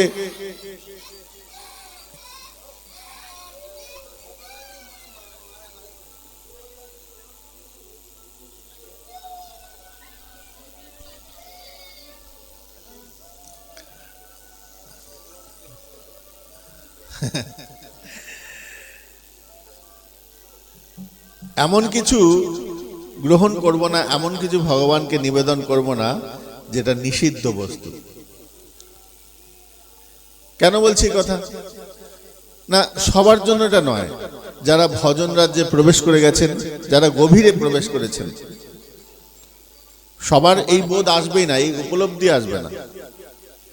যেমন ভগবানের সবাই সেবাতে এমন সন্দেশ দেব না যে সন্দেশটা মাছের পেটির মতন দেখতে, দেয়া যাবে না। বা মাছের মতন দেখতে, বা ডিমের মতন দেখতে, ওই সন্দেশ ভোগ লাগবে না ঠাকুরের সেবায়। বলে কেন? বলে প্রথম কথা হলো, ভগবান তো তিনি আগুনও খেয়ে নিতে পারেন, তিনি তো সর্বভূক, সবকিছু গ্রহণ করতে পারেন। কিন্তু তার যারা ভক্ত রয়েছেন, যারা সবকিছু পরিত্যাগ করেছেন, যারা ত্যাগ করে এসেছেন, তাদেরকে পুনরায় যদি সেই উপলব্ধি করা হয়, ওই খেতে খেতে ভাবছে সে এটা ছেড়ে দিয়ে চলে এসছে, এখন ওটা দেখে তার মনে পড়ে গেল মাছ, মাছের পেটটা কাটা, বা ডিম, ডিমের মতন দেখতে। তার কি হলো, ভজনে নষ্ট হয়ে গেল। আমি যদি তাকে এই মিষ্টিটা দিই তাহলে তার ক্ষতি করলাম, আমি তার ভালো করলাম না। তাই ভগবানের সেবায় এমন জিনিস দেব না যেটা সেবার বিরুদ্ধ। তোমাকে জানতে হবে ভগবান কি পছন্দ করে না পছন্দ করে। তুমি যাকে ভালোবাসো তার ভালো মন্দ জানো না? জানো তো? তোমার ছেলেটা পায়েস খেতে ভালোবাসে না রসগোল্লা খেতে ভালোবাসে তুমি ভালো করে জানো, দিব্যি জানো। এখন তোমার ছেলে ঝাল খেতে পছন্দ করে না, তুমি ঝাল কি দেবে ভুল করে? না বাবা, ঝালটা দিই, দেবে না কেন? না সন্তান আমার ঝাল খেতে ভালোবাসে না, মিষ্টিটা খেতে ভালোবাসে, তাই মিষ্টিটা দাও। ঠিক ভগবত সেবাটাও সেরকম। আগে জানতে হবে সে কি জিনিস পছন্দ করে। সেবাটা হচ্ছে এইরকম। ভালোবাসার সম্পর্কটা তখনই হয় যখন তার ভালো চাওয়া, ভালো লাগা বুঝে সেবা করা। তো যে যথামাম প্রবদ্ধন্তে তাং ততৈব ভজাম্যহম। যখন বিদুরের ঘরে গেল ভগবান শ্রীকৃষ্ণ, বিদুরের স্ত্রী কলা চোকলা খাওয়ালেন, ভগবান সেটা সাদরে গ্রহণ করলেন। কেন? ওর মধ্যে ভালোবাসার মিশ্রণ রয়েছে। তুমি কি দিচ্ছ সেটা বড় কথা নয়। ভগবান বলছেন পত্রম পুষ্পম ফলম তোয়ম যো মে ভক্ত প্রযচ্ছতি। আমার ভক্ত যদি ভালোবেসে আমাকে একটা পাতা, একটা ফল, একটু জল দেয়, আমি তাতেই সন্তুষ্ট হই। তার মানে এই নয় যে তোমার সামর্থ্য আছে কিন্তু তুমি দিচ্ছ না। তোমার বাড়িতে, তোমার ফ্রিজে দামি দামি মিষ্টি, দামি দামি খাবার রয়েছে, বাড়িতে কোকো কোলা, কোল্ড ড্রিঙ্কসের বোতল, দামি দামি জিনিস, কিন্তু ভগবানকে দেবার বেলায় তোমার দুটো নকুলদানা। হ্যাঁ, ঠাকুরকে যেন তুমি দয়া করছো, দুটো নকুলদানা দাও। সেই নকুলদানা দেওয়ার পর একটা ধূপ দিয়ে দাও, দিয়ে কত যেন তাকে একবারে তাকে কৃপা করে দিলে। নকুলদানা, দুটো নকুলদানা দিলে, সকালবেলা দিলে, সেই নকুলদানা বিকালবেলায় পোকায় ধরে, পিঁপড়ে ধরে টেনে টেনে নিয়ে চলে গেল। দুদিন পর মনে পড়লো, আরে নকুলদানা দিতে হবে, চ ধূপ দিয়ে আসি, যেন দায়। এইভাবে সেবা হয় না। আগ্রহ, গলগ্রহ, নিগ্রহ, বিসর্জন, আবেগে না। সেবাটা ভালোবাসা। তুমি যাই দাও, তুমি শুধু জল দাও, তাতেও অসুবিধা নেই, কিন্তু তার মধ্যে যেন প্রেম থাকে, ভালোবাসা থাকে। তো এই সংস্কারগুলো পাবো কোথায়? এই সংস্কারগুলো তো আমাদের পিতামাতা দেয় না। কোথায় শিখবো? কোথা থেকে জানবো? আমরা জানি না। সকালবেলা উঠে মাও মোবাইল দেখছে, ছেলেরাও শিখছে মোবাইল দেখছে। সকালবেলা উঠে মা স্নান করে সুন্দর ধূপ জ্বালিয়ে প্রত্যেকটা ওই ঠাকুরের মূর্তির সামনে ধূপ দেখাবে, স্তোত্র বলবে, ভগবানের মন্ত্রগুলো বলবে। তুলসী গাছে জল দেওয়ার সময় তুলসী গাছে জল দিয়ে বলবে গোবিন্দ বল্লভাম দেবীম, এই মন্ত্র বলবে। পরিক্রমা করার সময় মন্ত্র বলবে, তুলসীর প্রণাম মন্ত্র বলবে, তাই না? বৃন্দায় তুলসী দেব্যই প্রিয়ায় কেশবস্য চ কৃষ্ণ ভক্তি প্রদে দেবী সত্যবত্যই নমো নমঃ। এইসব মন্ত্র এখন মায়েরা জানেই না। ওই ঠাকুমা দিদিমা তাদের মৃত্যুর সঙ্গে সঙ্গে সেগুলো সব নিয়ে চলে যাচ্ছে। সংস্কার নাই, তাই সেই জাতি আর বেশি দিন টিকবে না। আর কিছুদিন পর তোমরা সিঁদুর পরা ভুলে যাবে, কপালে সিঁদুর দেবে না, হাতে শাখা থাকবে না, কে কার বউ, কে কার স্বামী, কেউ জানতে পারবে না। হ্যাঁ গো, হাসছো? এটাই হবে। কে কার স্বামী, কে কার বউ, কিচ্ছু জানা যাবে না। যে যাকে পারবে তাকে নিয়ে চলে যাবে। পশুবৎ হয়ে যাবে, পশুর জীবনযাপন হয়ে যাবে, আবার পুনরায় আমরা পশুর মতন হয়ে যাব। এখন আমরা সভ্য আছি, আবার অসভ্য হয়ে যাব। আবার মানুষ দেখবে উলঙ্গ থাকতে বেশি স্বাচ্ছন্দ্য বোধ করবে। কি গরম, কি গরম করতে করতে সব খুলে ফেলবে। হ্যাঁ গো, কিচ্ছু থাকবে না কাপড়ে। ওই গোয়া গেলে পরে বা সি বিচে দেখলো, যেগুলো দেখো এগুলো নদীর পাড়েও ঘটবে। কি গরম, কি গরম, নাইটিটুকুও থাকবে না, এরকম দশা হবে। খুব অদূর ভবিষ্যৎ এগুলো আমরা দেখতে পাচ্ছি, হবেও, অলরেডি শুরু হয়ে গেছে।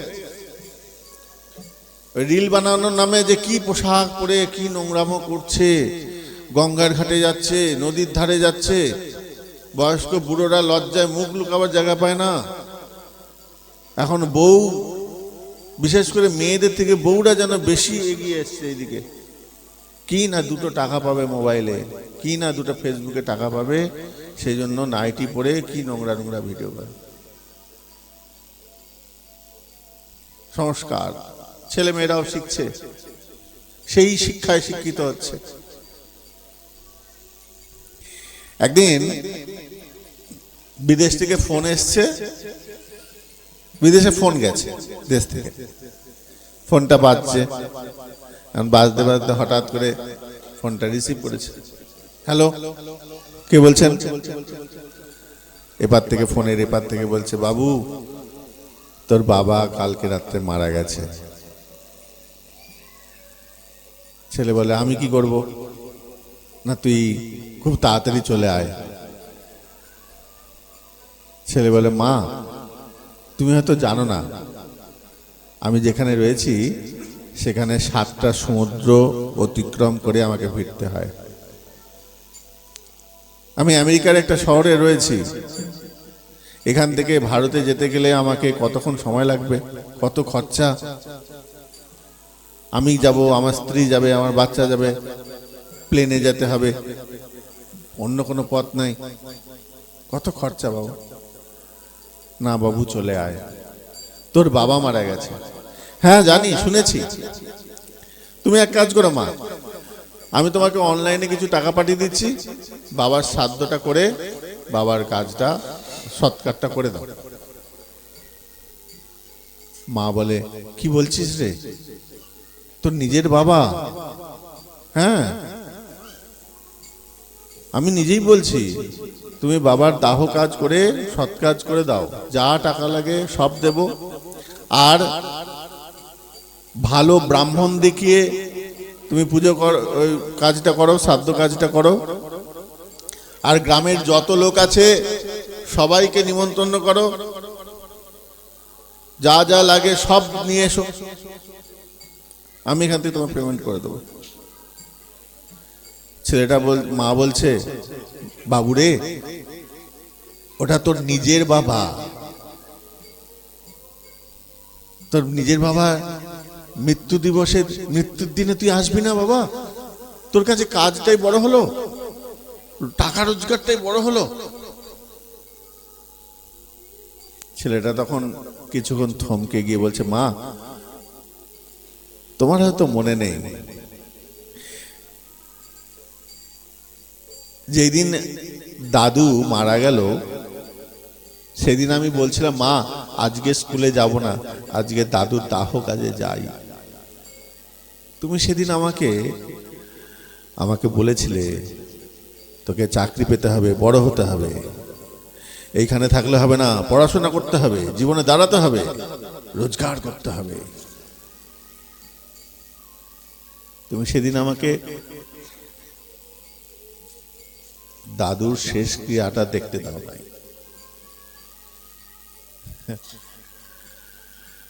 আজকে আমি যেতে পারবো না মা, তোমার শিক্ষায় আমি শিক্ষিত, আমি টাকাকে ভালোবেসেছি, তোমার যত লাগবে সব দেব, আমাকে আসতে বলো না। বলে ছেলেটা ফোন রেখে দিল। মা কাঁদতে কাঁদতে আর কিছু বলার নেই, নীরব। আমরা সেই সমাজের দিকে এগোচ্ছি। দিনের পর দিন আমরা আস্তে আস্তে এগিয়ে যাচ্ছি সেই সমাজের দিকে যেখানে আমরা আমার পিতা মাতা সম্মান দিতে শিখি না, আত্মীয় পরিজনদের সম্মান দিতে শিখি না। সম্মান তারাই দেয় যারা মানি, যার মান আছে সে অন্যকে মর্যাদা দেয়।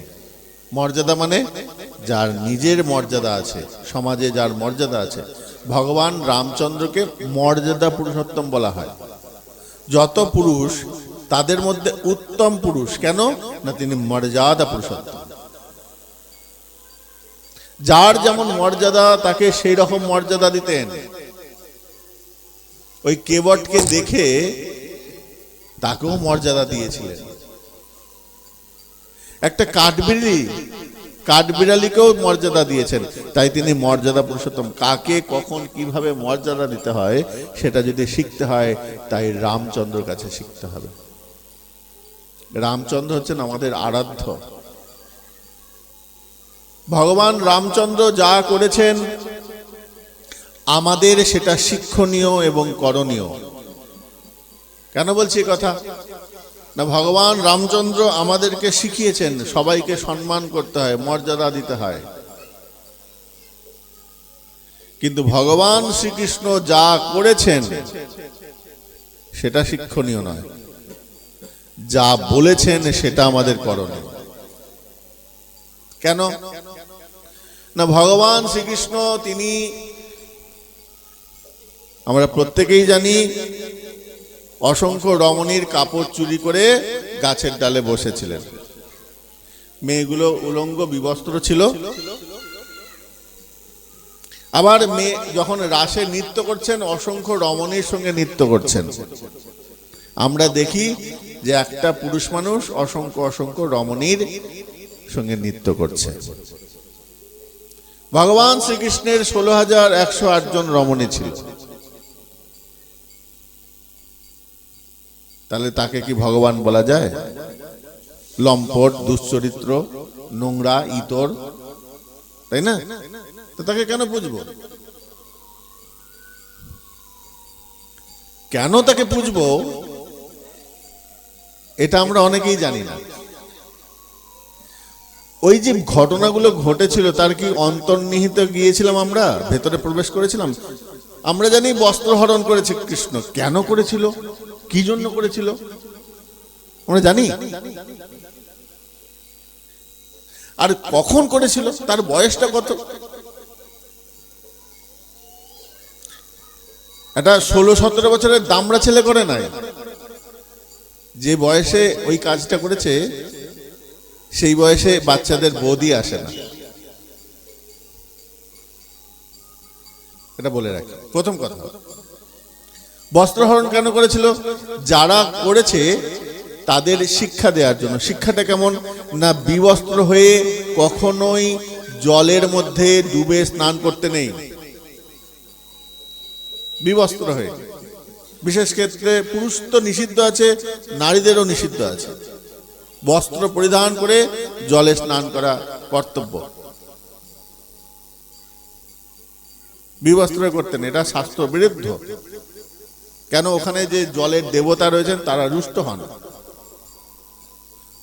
এক রাজা এরকম অভিশপ্ত হয়েছিলেন বিবস্ত্র হয়ে পোশাক পরার জন্য, স্নান করার জন্য। পুরুষ এবং নারী উভয় পক্ষই নিষিদ্ধ। তারা ভোরবেলা উঠে, তারা যখন করছে স্নান তখন ভোরবেলা ব্রাহ্ম মুহূর্তে। কিন্তু ভগবান বললেন যে না, তোমাদের শিক্ষা দিতে হবে। তাই বস্ত্রগুলো চুরি করলেন, চুরি করে উপদেশ করলেন যে তোমরা এইভাবে আর নগ্ন হয়ে স্নান করো না। প্রথম কথা হলো তখন মধ্যরাত, তখন সূর্য উদয় হয় নাই। সূর্য উদয়ের আগে পর্যন্ত রাক্ষস পিশাচ এরা ঘুরে বেড়ায়। অশুভ শক্তি ঘুরে বেড়ায়। তাই তোমাদের মধ্যে যেন অশুভ শক্তি প্রবেশ না করে। এবং জলের মধ্যে অনেকগুলো কাজ আছে। প্রথম কথা, সূর্য উদয়ের পরে তোমরা, সূর্য উদয় ব্রাহ্ম মুহূর্তে স্নান করো, তুমি ব্রাহ্ম মুহূর্তের আগে স্নান করো না, এটা একটা শর্ত। আর দ্বিতীয় হচ্ছে জলের মধ্যে নগ্ন হয়ে স্নান করা উচিত না। আচ্ছা, কৃষ্ণ যে 16,108 জন রমণীকে বিবাহ করেছিলেন, তার মধ্যে প্রধান যে 8 জন, সেই 8 জন রমণী স্বেচ্ছায় কৃষ্ণকে বিবাহ করতে চেয়েছিলেন। বোঝা গেল? বাকি যে 16,100 জন, যখন এক অসুর, সেই অসুর নরকাসুর বলে এক অসুর, সে এই 16,100 জন রাজকুমারীকে হরণ করে নিয়ে গেছিল, তাদেরকে বিবাহ করে তাদের সন্তান উৎপাদন করবেন। ভগবান তাদেরকে রক্ষা করেছিলেন। তখন ওই রমণীরা বলেছিল, আমরা বাড়িতে ফিরতে পারবো না। তো ভগবান বলছেন, আমি কি করব? তুমি যদি আমাদের গ্রহণ করো তাহলে পরে আমি তোমার সঙ্গে যেতে পারি, আমরা আর বাড়ি ফিরে যাব না। তো তুমি আমাদের স্বীকৃতি দাও। আগেকার দিনে নিয়ম কি ছিল জানো? যদি কোনো মেয়েকে মুখ দেখে ফেলতে, তাহলে পরে বিয়ে করতে হতো। কোনো অল্প বয়সের মেয়েকে যদি কোনো পুরুষ দেখে ফেলে, এরকম নিয়ম ছিল, বিয়ে করতে হবে। ওই মেয়েটাই বাধ্য হয়ে বিয়ে করে বলো, আমি খারাপ হয়ে গেছি, আমাকে আর কেউ নেবে না, বিয়ে করতে হবে। এরকম ঘটনা ঘটেছে। শুক্রাচার্যের মেয়ে দেবযানীর সঙ্গে যযাতির বিয়ে হয়েছিল এইরকম কারণ, এইভাবেই। কুয়ো থেকে বেচারা কুয়োতে ফেলে দিয়েছে একজন, শুধু কুয়ো থেকে তাকে তুলেছে, বলে তুমি আমার হাত ধরেছো, তোমাকে বিয়ে করতে হবে। যে লেট ঠেলা। রাজা বলে, আরে আমি তো তোমাকে বাঁচাতে এসেছি। বলে, আমি অত শত জানি না, তুমি আমার হাত ধরেছো, তোমাকে বিয়ে করতে হবে। এইরকম ছিল নিয়ম। তখনকার নিয়ম শাসন ব্যবস্থা এমন ছিল। তো মেয়েগুলো কোথায় যাবে? তো বলে, ভগবান বললেন, ঠিক আছে, আমি তোমাকে গ্রহণ করছি। মজার বিষয় কি জানো? এখনকার মতন একটা পুরুষ 6টা বউ এরকম নয়। প্রত্যেক রমণীর স্বতন্ত্র স্বামী শ্রীকৃষ্ণ ছিলেন। এই জন্য তিনি ভগবান। একটা কৃষ্ণ 16,108 জন রমণীর ঘরে ঘরে গিয়ে যেতেন না, রাত কাটাতেন না। এটা বিশেষত্ব ভগবান। এই জন্য 16,108 জন রমণী একই সময় একই সঙ্গে কৃষ্ণকে পেতেন। এটা বিশেষত্ব। এগুলো জানো? একই সময়ের মধ্যে 16,108 জন কৃষ্ণ পেত। রাসে যখন নৃত্য করছে, যত গোপী তত কৃষ্ণ। যেন কেউ যেন দুঃখ প্রকাশ না করতে পারে যে কৃষ্ণ আমার কাছে নাই, এই দুঃখটা যেন করতে না পারে। এতে গেল তার যাদের ভুল ধারণা আছে, ভুল ধারণা ভাঙা। এখনকার ছেলেবেলে বলে না, কৃষ্ণ করলে লীলা, আমরা করলে বিলা। হ্যাঁ, তার উত্তর এইগুলো। আচ্ছা, কৃষ্ণ 16,108 জন রমণীকে বিয়ে করেছেন, সব মানলাম। রাসলীলা করেছে, মেয়েদের সঙ্গে খুব পেছনে লাগতো, খুব মানলাম। কৃষ্ণ যে 7 দিন গিরিরাজ ধারণ করেছিলেন, তুমি বাবা একটা 40 কিলোর বস্তা এক হাতে, মোটামুটি কিছু না, একদিনও নয়, তুমি ঘন্টা 5 রেখে দাও, পারবে? ভগবান শ্রীকৃষ্ণ আগুন খেয়েছিলেন, দাবা অগ্নি পান। তুমি করো, করে দেখো। তখন তিনি ঈশ্বর, তার ক্ষমতা আছে। না বাবা, এরম বললে হবে না। যুক্তিতে যদি আসো, তার কর্তুম অকর্তুম অন্যথা কর্তুম সামর্থ্য তার সব আছে। তিনি পারেন। তিনি ছোট থেকে বড়, বড় থেকে ছোট হতে পারে। তাই তার সঙ্গে, তার কর্মর সঙ্গে আমি তুলনা করতে পারি না। তার কর্ম করেছেন, আমাকেও কর্ম করতে হবে, এই ভুল ভ্রান্তিতে একদম যাবে না। তার যেটা বলা কথা, তার উপদেশ, সেইটা আমাদের পালনীয়। তার কথা শুনলে পরে আমার উপকার হবে। এখন কলেজের প্রফেসর, কলেজের স্যার, তিনি সিগারেট খান বলে ছাত্ররাও যদি সিগারেট খাওয়া ধরে, সেটা মঙ্গল নয়। স্যার যখন ক্লাসে পড়ায়, ওইটা হচ্ছে আমাদের প্রয়োজন। তিনি বাথরুমে গিয়ে সিগারেট টানছেন, ওইটা আমার শিক্ষণীয় নয়। তিনি ক্লাসে এসে আমাকে পড়াতে এসেছেন, ওইটা হচ্ছে আমার শিক্ষণীয় বিষয়। আর যে ছেলে ওই ক্লাসে স্যার সিগারেট খাচ্ছেন, ওই সিগারেটটা শিখলো, তার জীবন ধ্বংসের দিকেই যাবে। যে দেখবে না উনি সিগারেট খান, ওটা বড় কথা নয়, তিনি যে আমাদের পড়াচ্ছেন ওই বিদ্যাটা আমার গ্রহণ করতে হবে, তার জীবনটা উন্নত করবে। তো শিক্ষা, আমরা কোন শিক্ষায় শিক্ষিত? কীর্তনের টাইম হয়ে গেছে তো? হ্যাঁ, রেডি হয়ে গেছে কীর্তনের?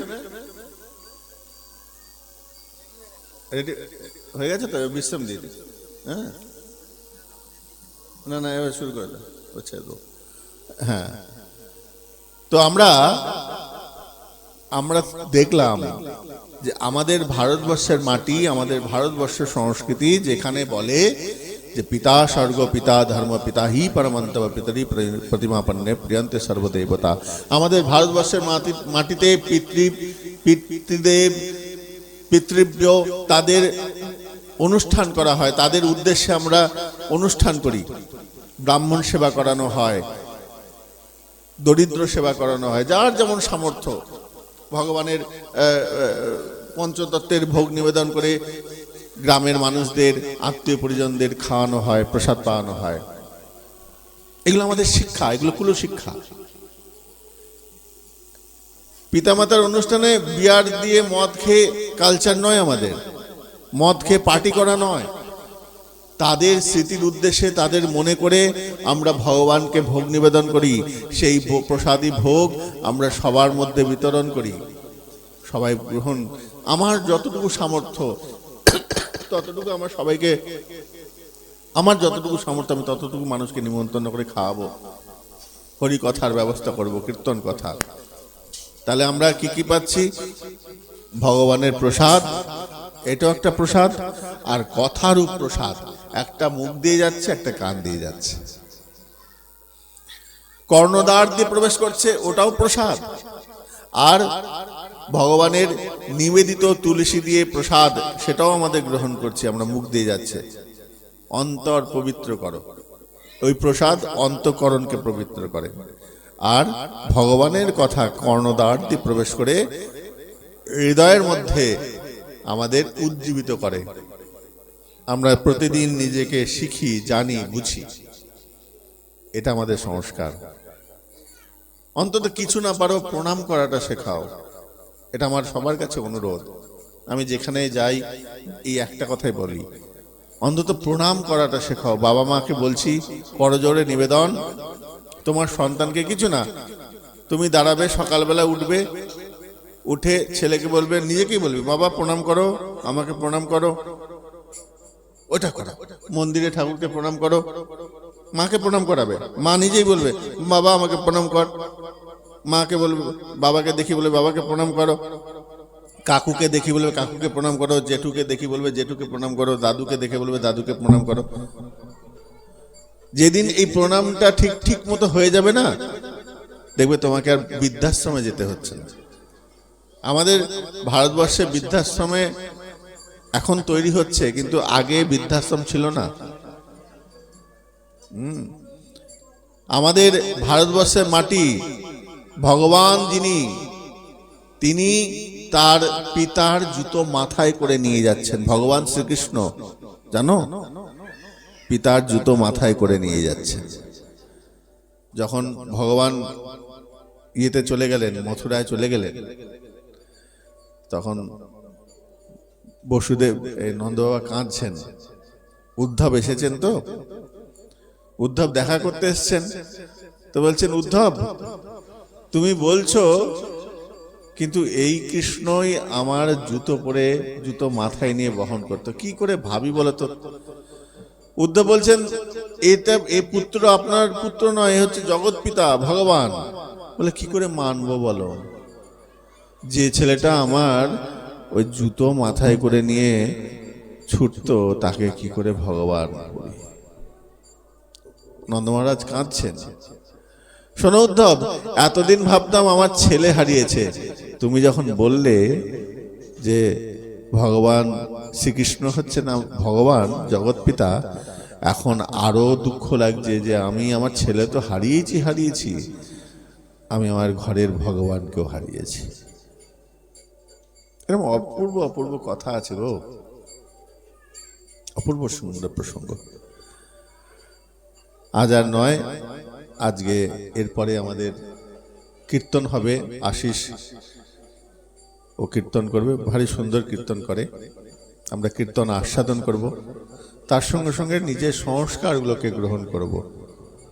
আমার প্রত্যেকের কাছে করজোড়ে নিবেদন, অন্তত প্রণাম করাটা শেখাও, সন্তানের মধ্যে সেই সংস্কারগুলো দাও।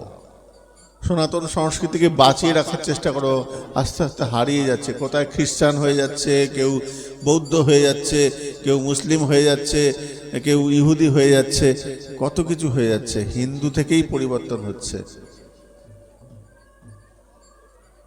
এরা আমাদের সম্পদ। যাই হোক, আজকে আর অনেক কিছু বলে ফেললাম, কিছু মনে করো না যদি কোথাও দুঃখ দিয়ে ফেলি, আমার কথার দ্বারা যদি কোথাও বিদ্ধ হয়ে থাকো তাহলে নিজ গুণে ক্ষমা করবে। এখানে বিশ্রাম রাখি। নিতাই গৌর শ্বেতনাথ প্রমানন্দে। হরি হরি বল, জয় জয় শ্রীরাম।